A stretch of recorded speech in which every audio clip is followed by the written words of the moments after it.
آن year یہ بات موجود ہے. مفتی صاحب سے کہیں ذرا گوگل کر کے چیک کر لیں، نہیں تو ہم سے پروف لے لیں.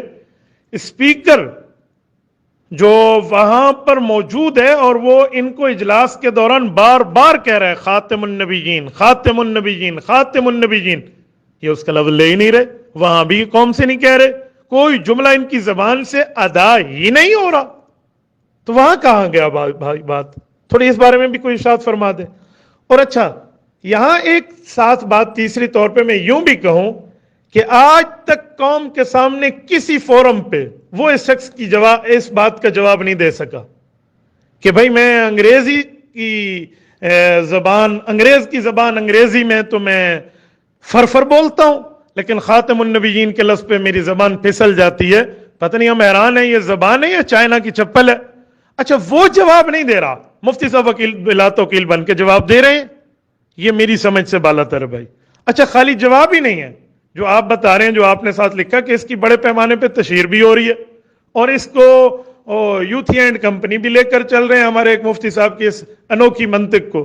میں تو حیران ہوں. میں تو کہتا ہوں اگر آپ کا کراچی میں عجائب گھر ہے نا تو وہاں پہ جا کے اس کو لگا دیں شوکیس میں کہ ان نے تو کچھ نہیں کہا اور یہ بنے ہوئے ہیں، چلو بھائی دوسروں کی شادی میں عبداللہ والا معاملہ.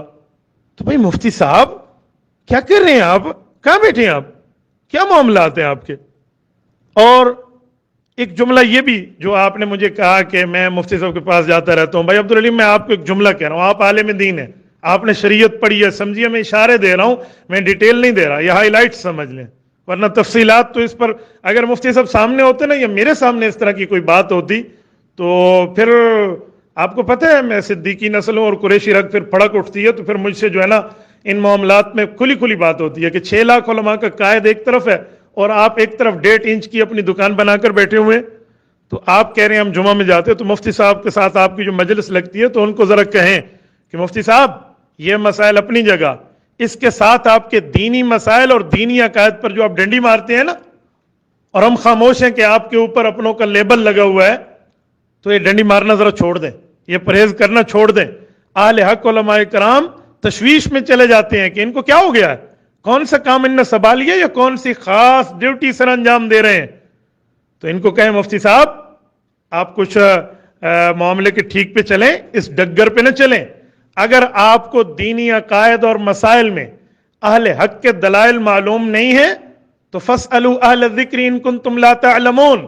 مفتی صاحب آپ سمجھتے ہیں حکم قرآنی کے مطابق جو عقائد مسائل فضائل دلائل کے ماہرین علماء کرام ہیں، ایکسپرٹ آف دا ہولی شریعہ، تو کوئی شرم کی بات نہیں ہے، ان سے جا کر اس بارے میں ڈیٹیل لے لیں، ان کے پاس جا کر اس طرح کے معاملات سمجھا لیں، ان کے سامنے اس مسئلے کو حل کو رکھیں، وہ چیک کر لیں گے، وہ معاملات سمجھائے دیں گے.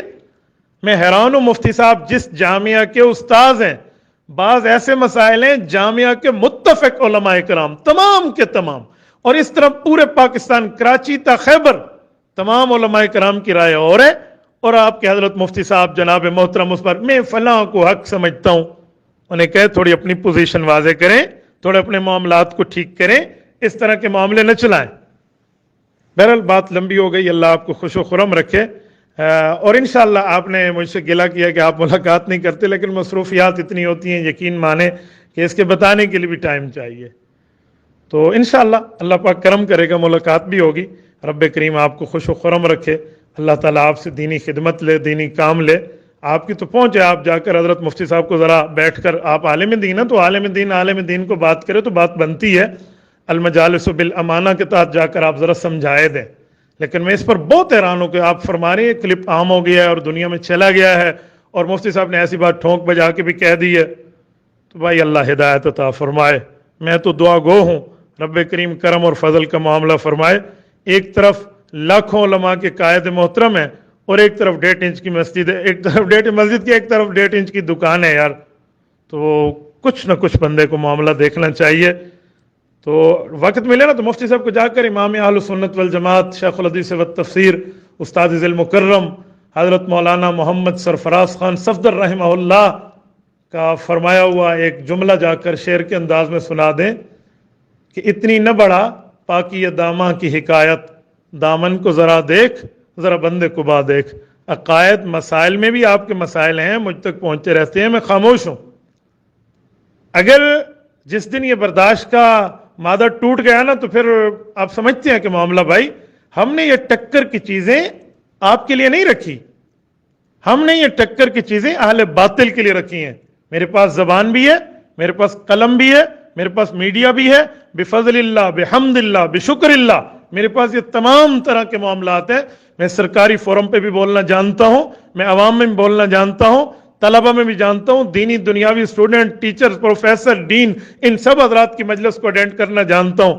جب پھر میں اس معاملے میں کمنٹس دوں گا تو پھر اب میں کیا کہوں، پھر معاملہ آپ کہیں گے فلاں فلاں، اسی لیے ذرا سمجھائیے، ذرا بتائیے، حدود اربع میں رہیے، باؤنڈری کو کراس نہ کیجئے، اس معاملے تک آپ نہ پہنچیے جہاں پر پوائنٹ آف نو ریٹرن ہو جائے۔ تو کچھ معاملات کو دیکھا کریں کہ آپ کی اس بات کا مطلب لیا کیا جا رہا ہے، ٹھیک ہے؟ بس یہ آپ دھیمے دھیمے لفظوں میں جا کر ذرا بات سمجھا دیجئے۔ اللہ تعالیٰ آپ کو خوش و خرم رکھے۔ بات کافی لمبی ہو گئی لیکن آپ نے مجھے اپنے تبصرے پر جو ہے نا اصرار کیا ہے، آپ سے بڑے عرصے کے بعد بات ہوئی ہے۔ جزاکم اللہ تعالی۔ وعلیکم السلام ورحمۃ اللہ وبرکاتہ۔ تبارك الذي نزل الفرقان على عبده ليكون للعالمين نذيرا